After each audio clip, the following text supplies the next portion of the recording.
Welcome back, King Mechanics Garage Gang. We back with another one, baby. As you can see, we got a Chrysler 300 on me. Anyway, we doing the fuel pump.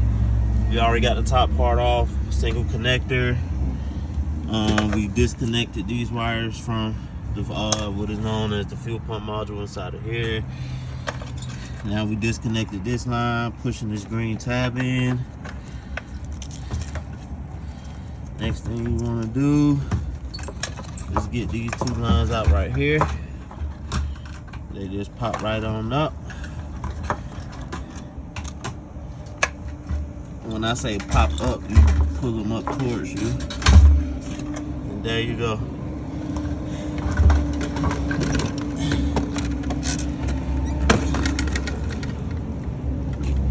That's your fuel pump.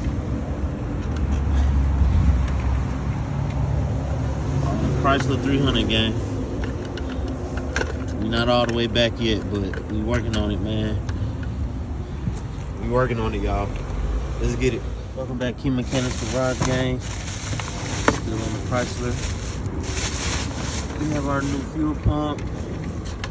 This is the difference between the two. One that was in the car, and then one we're about to put in the car.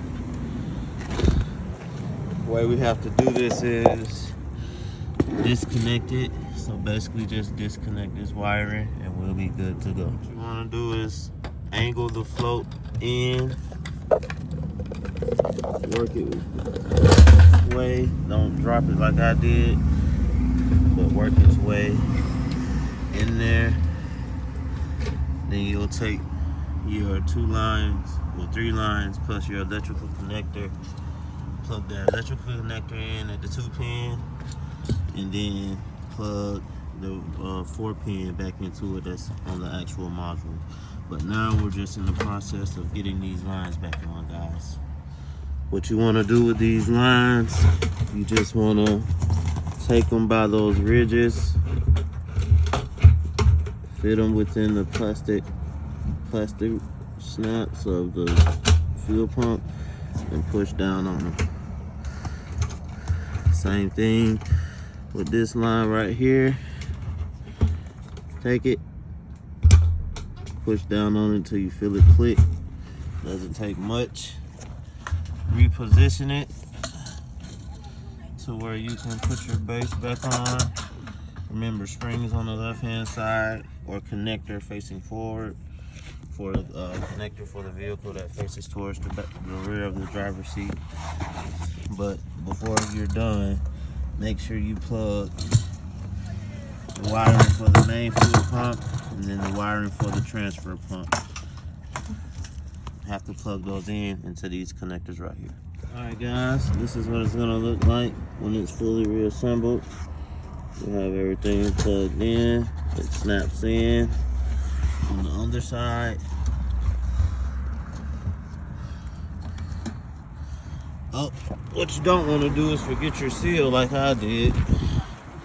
Now you have to work it around this head right here. Just work it around it. And you want to put it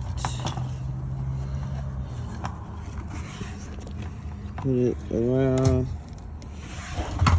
the inner lip. It's like a small ridge that it sits on. And then you will push the actual fuel pump down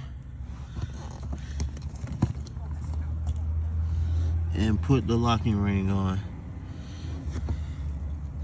That's what it looks like when it pushes down, but as you can see, it's still up in the rear. You don't want that. So sometimes it just takes some repositioning on your behalf. But you'll know when you got it right, when it settles correctly. So let's work on that. And I'll show you how to put the locking ring on, since I didn't show you how to take it off. Alright, that's what it's gonna look like with the locking ring on. You just wanna make sure to line up those ridges. Righty loosey, righty tighty, lefty loosey. So at this point, we're going righty tighty. So line up those ridges.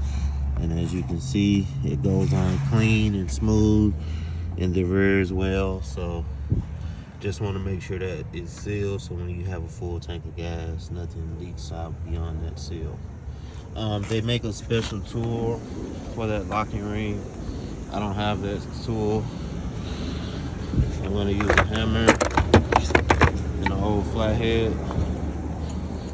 And like I said, lefty loosey, righty tighty. So you're wanting to turn this locking ring clockwise. So you want to hit it from the left. All right, guys, that's what it's going to look like. Once you hit it all the way clockwise, those ridges essentially lock inside.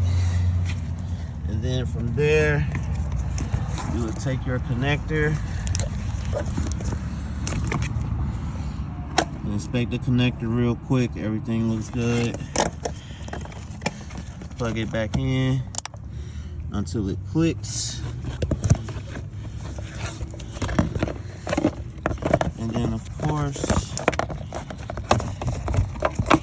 put this back down. I put the tab back on the top.